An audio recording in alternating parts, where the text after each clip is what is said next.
Oh, look at this, folks. Referee having a hard time. Look we haven't even got started. What is going on here? I don't know. I'm trying to see what the substance is coming from his hair.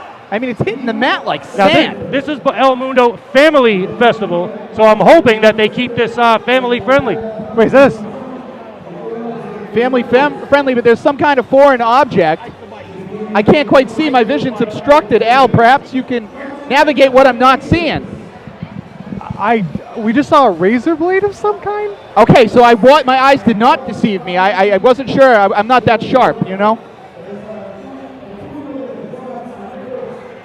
Oh, we know, Joe Business. We know. That's all right. As we see Brandino Davis and Ike the Bite now getting ready to take on these two vampires here.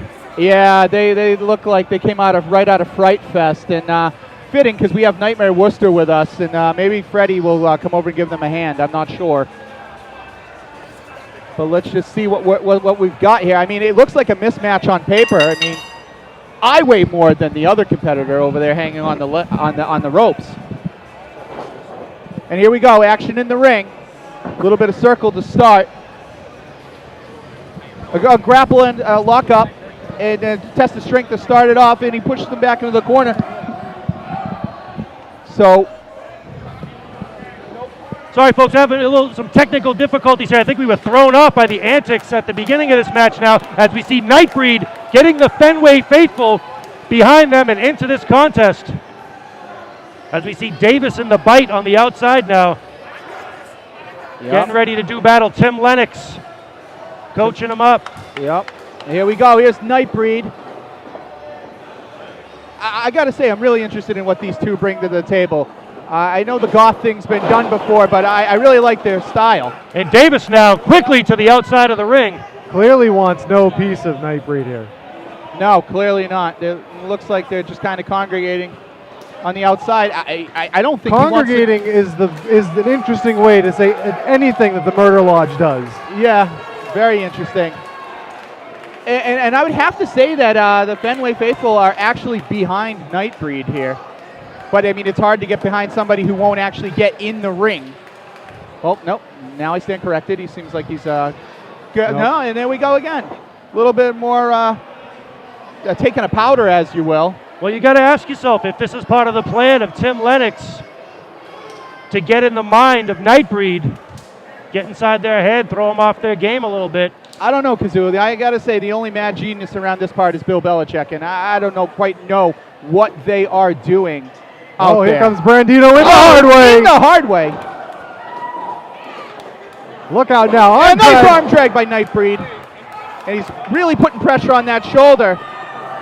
Davis is really in a bad spot right now, but he's closer to his corner than Nightbread is to his, so we'll see how this plays out. Yeah, interesting ring positioning here. He's got to get him back. There we go. Now he's getting him on his half of the ring. But Yep. He doesn't want to be over in that area. Brandino Davis, another arm drag. It's going to be so hard for him to manipulate him, but he's doing a good job thus far, keeping him grounded, keeping that center of balance down. That strength is neutralized. Yeah. Oh, and he's got to disarm him on him right now. I got to say, with the size difference, I called this completely wrong. Nightbread's really dominating Davis on the down. Oh, but he's somehow up, and there's the hot tag. Well, not hot enough. Guess not. And if I heard right at the beginning of the match, they said the combined weight of 187. That's what that looks like on paper. This man, it's a total mismatch. You mean to tell me that he's going to do anything more than break wind in this guy's direction? Serious size difference here between the Vampire Setharin and Ike the Bite. He definitely needs some hygiene. What is that coming out of the hair of Ike? I don't know. But doesn't matter. We got to call the action as we see it. And right now, Ike is in a bad way. Nightbread now wisely keeping their opponent in their side of the ring. They've got Ike up now. Oh! Turning that double hip toss into a double slam. Here we go for the cover. 1, 2. And it was almost over right. Oh, look at there. Brandino. But that was smart, using his weight to his advantage, yanking his own partner over to make the tag. Brandino Davis making up the majority of that 187. Absolutely. And up, Nightbreed fires back. A couple hits to Brandino.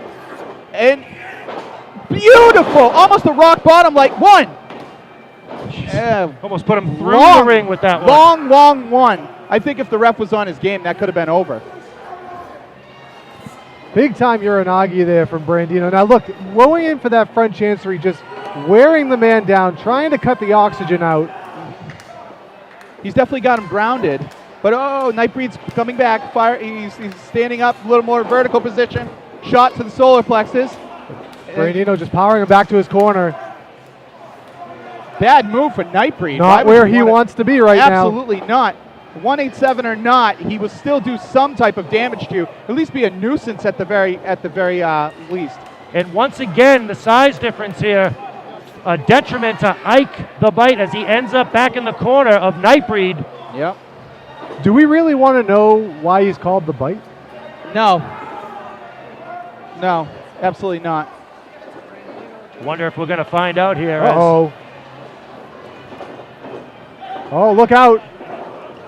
Oh, the distraction and Nightbreed off the top. That could this be could it, be folks. 1, 2, and Davis But look at makes the Murder Lodge blatantly getting involved. Tim Lennox is just beating on Sethrin on the outside. Referee not noticing that could be a huge factor. I'm telling you, this ref has lost control early.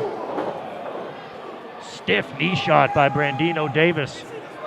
I mean, you've got so many bodies involved in this. You've got 4 on one side, 3 on the other. Just so many arms and legs filling around here. I mean, how is one man supposed to keep track of all of this? Hey, 3 men here are having a hard time keeping track of this. But as he's using the ropes as a tag team partner, choking him. Back him up in the corner. Oh, here we go across. Oh, hard Irish whip. I hope that came with ice. The impact. 1, 2. Wow. Nice kick out. Still a little bit more in the tank for Nightbreed. He's got to get to his corner, though. Davis is firmly in control. As you can see, slow to get up. But nice kind of jaw jack maneuver right off the top of the shoulder. Can he get through Brandon? Oh, over the top. He's going for the tag. And can he? He's reaching. Right in the opposite direction and down back to the mat. Are we going to get a cover here? Late to cover. That could. 1, 2. No. Got to wonder if Davis's hesitation was a factor in that. I would say so, because there wasn't much on that kick out from Nightbreed. Not at all. And you can see it on his face. It's clearly taken a toll. Sethrin now trying to get the Fenway faithful behind Nightbreed here. Doing what he can, but I don't know. It might be insurmountable at this.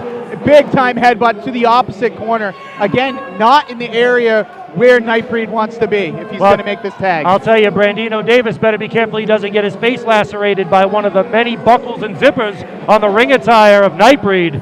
Throw in there, steamrolled, nice stinger splash. Could become a 3-point Oh, here we go. That's football background. Beautiful. Oh, and he misses. The tackle. Misses the tackle. This is it. I don't think he ever hit a steel post like that on the gridiron. No, I don't think so. Come on. Sethrin waiting for the tag. Here it is. Sethrin, here Tags comes on both sides. And steamrolled him. Huge clothesline. Huge back elbow. Nice sit-down power slam. 1, 2. Oh, wow. That was very close. Almost all she wrote there. Oh, flatliner facing directly in the mat. Here we go. What do we got here, folks? Could be the beginning of the end for Brandino Davis and Ike the Bite. What are they going for? Brandino doesn't want to get up right now.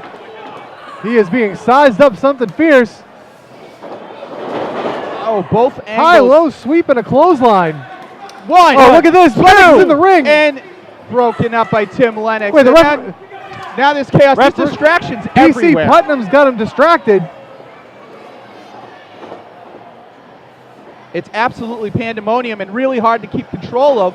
Beautiful, almost like a magic killer maneuver there, right on Ike the Bite. But he's still trying to get to his feet. He's got a lot of fight in him. I got to give you credit. Someone give the man a sandwich after this match. He certainly earned it. Definitely a lot of fight. I just don't know how much more. Uh-oh. And now Nightbreed up top.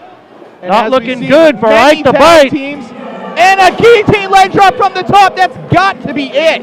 1, 2, 3. And that is it. My goodness. What a match. Much to the dismay of DC Putnam and Tim Lennox, Nightbreed picking up the victory here.